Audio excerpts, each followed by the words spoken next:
This is Value Investing. I'm your host, Jun Kim. In this podcast, you'll learn everything related to value investing.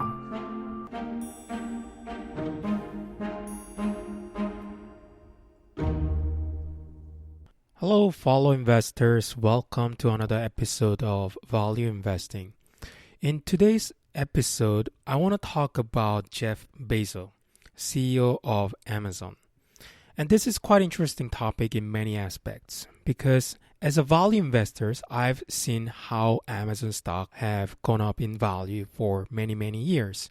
And as a value investor, I just shrug it off. I didn't really pay attention to Amazon stocks because if you look at traditional value metrics, for example, price to earnings ratio or price to book ratio and so on, Amazon doesn't fit into value category at all. It actually is categorized as significantly overvalued.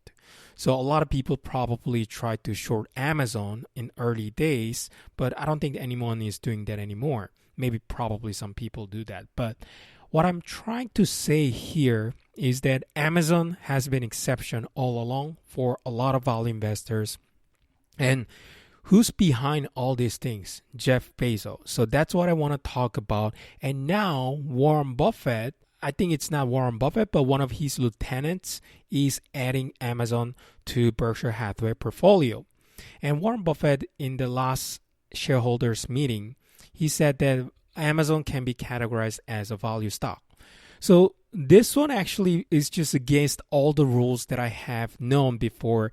And as a value investor, I was quite curious about what's behind Amazon's success and how did I miss the boat. It's fine to miss the boat. It's fine to pass up the opportunity for a value investor. But I just wanted to know what made Amazon so successful within e-commerce industry and what keeps Amazon going on and on in the future, and what made one of the lieutenants from Warren Buffett made a decision to buy Amazon. So it was just quite fascinating. And there's no doubt that Jeff Bezos is one of the most outstanding managers at all time.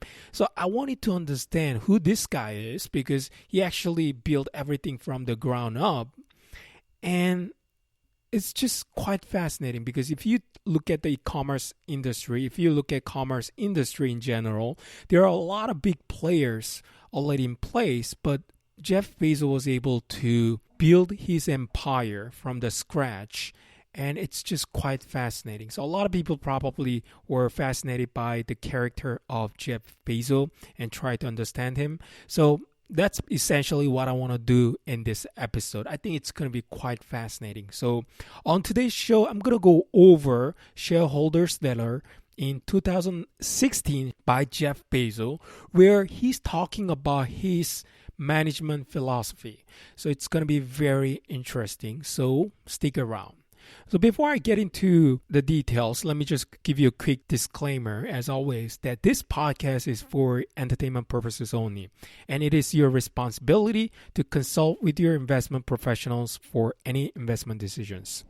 So without further delay, why don't we get started? Jeff started his shareholders letter like this. Jeff, what does day 2 look like? That's a question I just got at our most recent all-hands meeting. I've been reminding people that it's day 1 for a couple of decades. I worked in an Amazon building named Day 1, and when I moved buildings, I took the name with me. I spent time thinking about this topic. Day 2 is stasis, followed by irrelevance, followed by excruciating, painful decline, followed by death. And that's why it's always day 1. So this is how Jeff Bezos started his 2016 shareholders letter. So there are a lot of good things here summarized how Jeff Bezos runs his company. So basically there are 4 key components he's talking about within this letter that actually captures his managerial philosophy. So let's just go over them. So the first thing is customer perception. Second one is skeptical view of proxies. Third eager adoption of external trends. Lastly, high velocity decision making. I think it's important as a value investor that we have to recognize the importance of the manager and executive team, how they can add a lot of value to the firm. You can have really good business model and any stupid person can run the business, and that's probably really good business model as a value investor. But also there are companies like Amazon that is in very competitive industry, but if you have the right manager and executive team, then the company can actually grow quite significantly. And I just think that that's what we have to capture as a value investor.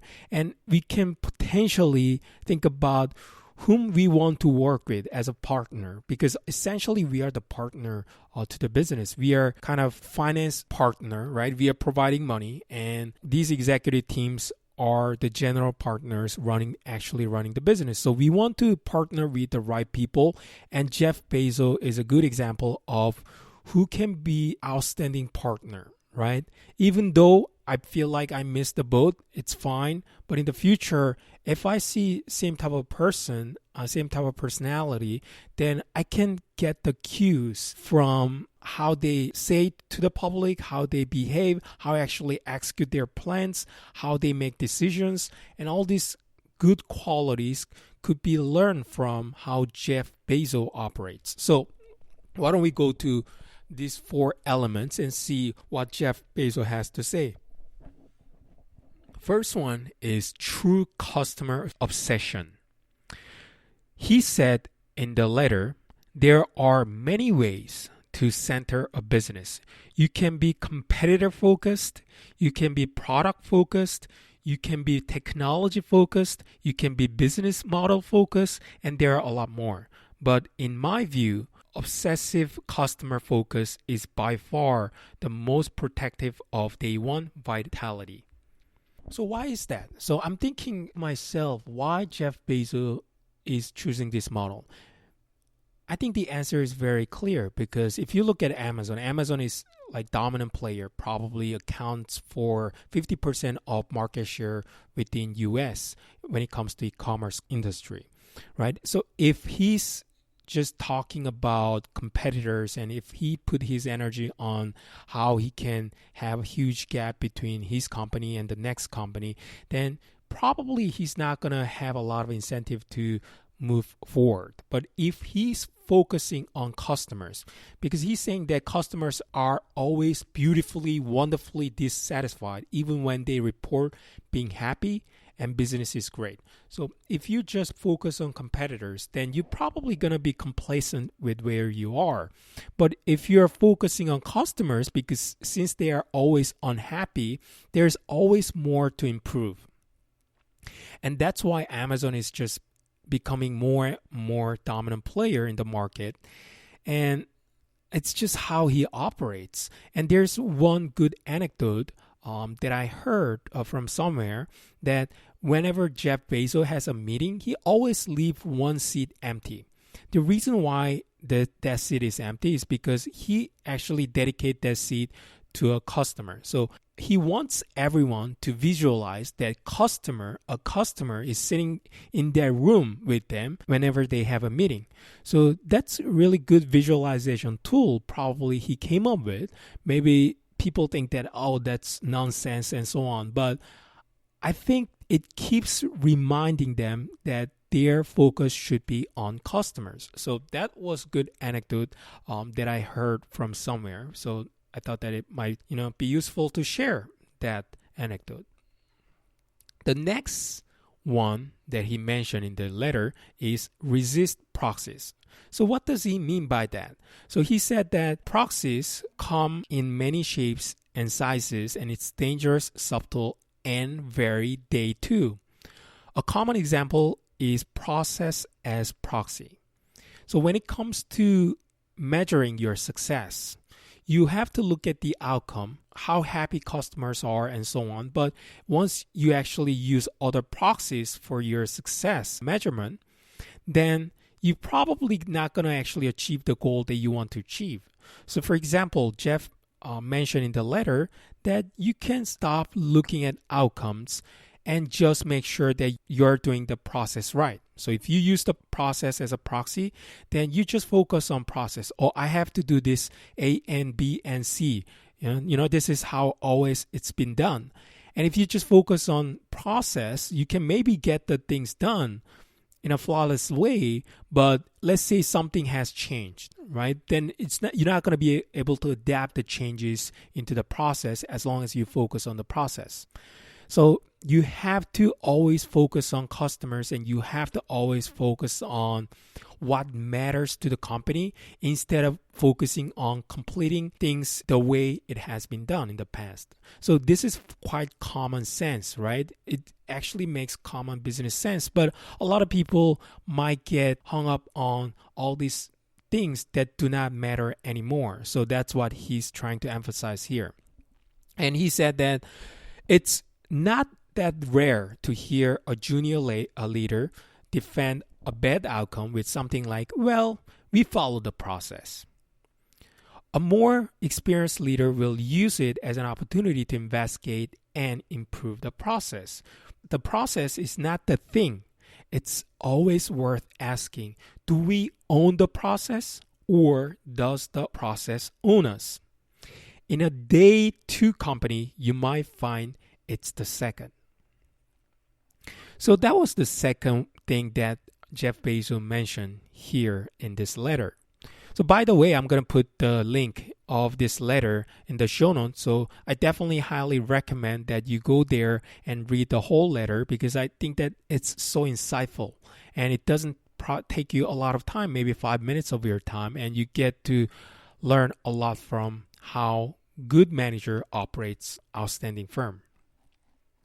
The third element that he's talking about in this letter is embrace external trends. The outside world can push you into day two if you own or can't embrace powerful trends quickly. If you fight them, you're probably fighting the future. He said, embrace them and you have a tailwind. So what does it mean? So if you look at the current time, there are just a lot of things coming out. Artificial intelligence, machine learning, digitalization of a lot of data, and Google, Amazon, Facebook, all these technology companies who actually were early adopters of this technology and big changes actually has made tons of money from that. And now a lot of other traditional companies are trying to catch up to these technology companies by adapting to this new environment in terms of hiring machine learning experts and data scientists and so on and so forth.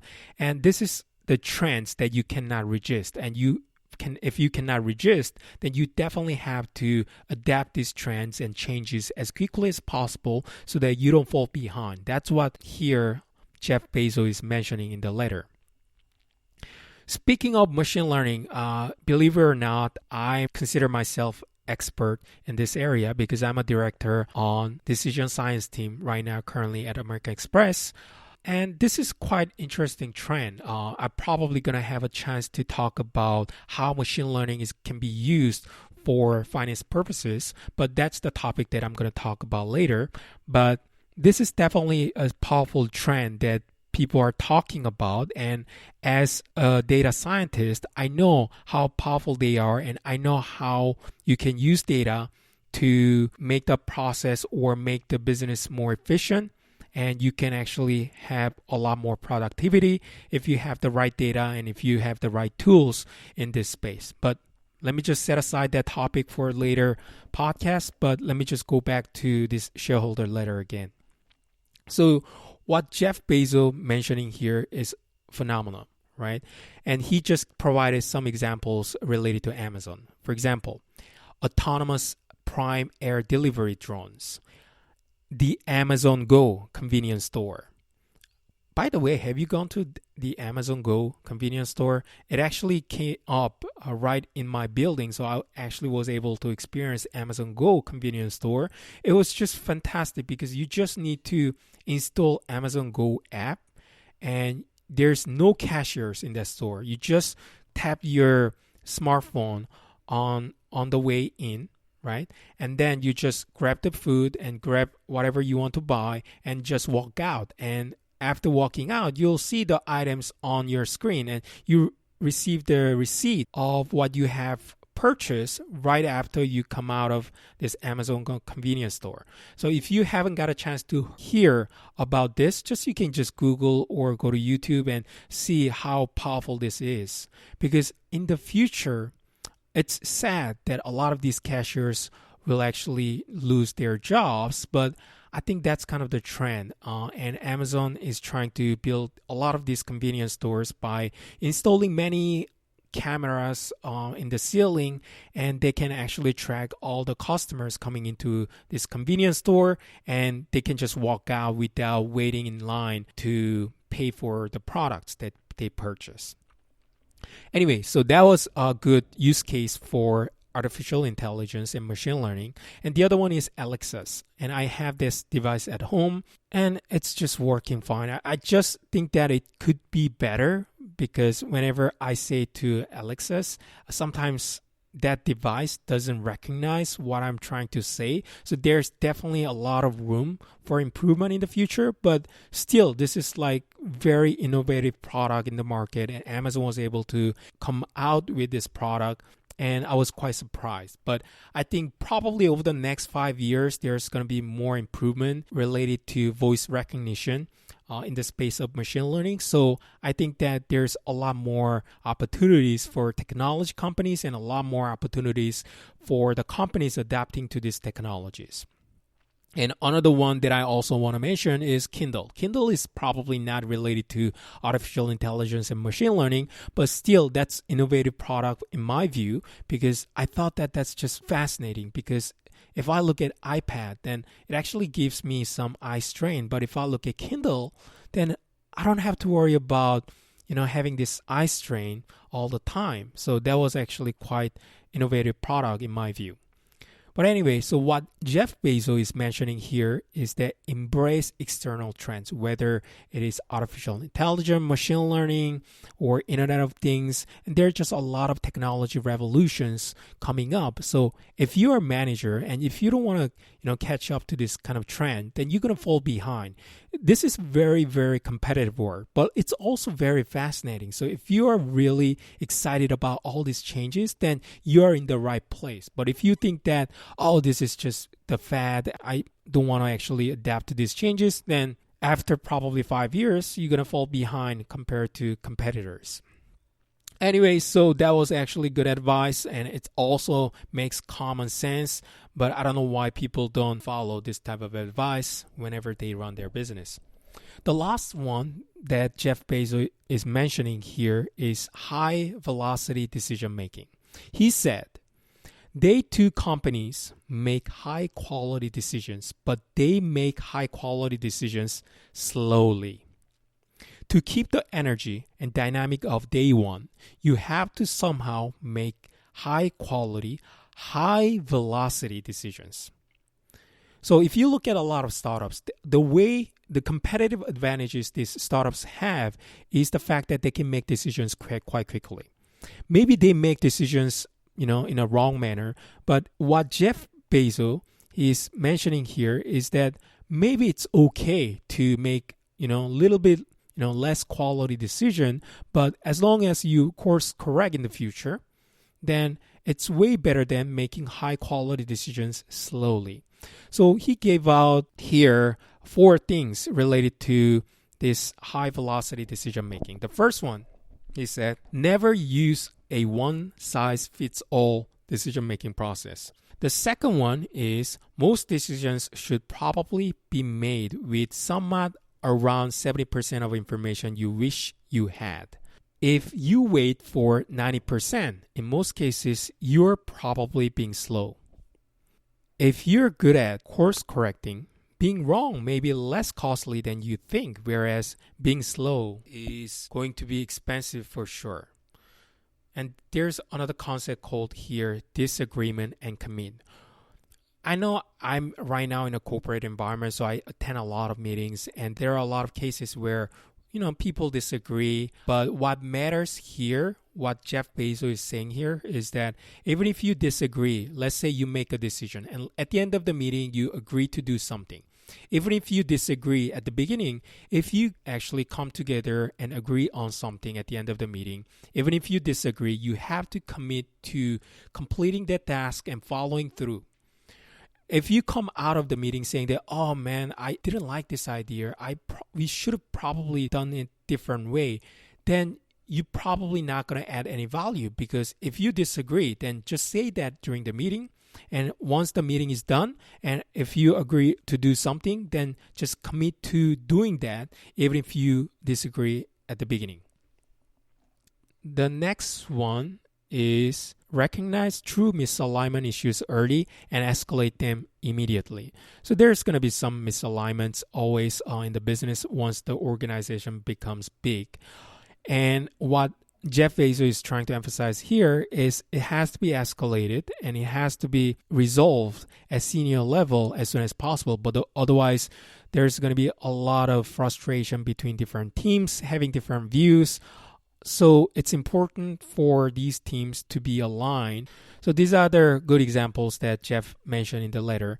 And I think that this is just great opportunity for us to get a glimpse of how Jeff Bezos operates as the CEO of Amazon. I'm sure that it's a huge company and there's going to be a lot of probably bureaucracy as well within Amazon, but Jeff Bezos is trying to keep this mentality of day one, even though the company is probably the largest company in the commerce industry. So I just thought that this was very helpful, and these are all common sense, but it's important for us to just, look at how Jeff Bezos communicates by looking at some of the, YouTube video clips or read some of these kind of shareholder letters where he talks about his management philosophies. I just find it very interesting and fascinating. Thanks a lot for listening to this episode. I know that this episode probably you might think that it's not related to investing, but I disagree. Honestly, I think that it's important for us to understand who are the managers, who are the executive teams. If we want to invest in a company, then that's one of the most important elements that you have to consider. So Jeff Bezos is definitely one of the best outstanding managers out there, and maybe there are a lot of controversies with respect to Jeff Bezos, but I highly respect this type of person. And he actually proved to the world, and he proved to other competitors and to other people that he was capable of building the huge empire from the ground up. It's just fascinating. So thanks a lot for listening to today's episode. I hope you enjoyed this episode. I might just try to talk about some other good executives within the industry, but I think that this was definitely a good starting point. Let's see how it all plays out in the future, but I'm just thinking about a couple of different topics in my mind with respect to future episodes on this podcast. Anyways, if you like this show, just put your rating on whichever platform you listen to this podcast. 5-star rating always goes a long way. Anyway, and also I have the website related to this podcast. You can just take a look and you can listen to the past episodes there or whichever platform you listen to this podcast. Thank you very much and see you next time.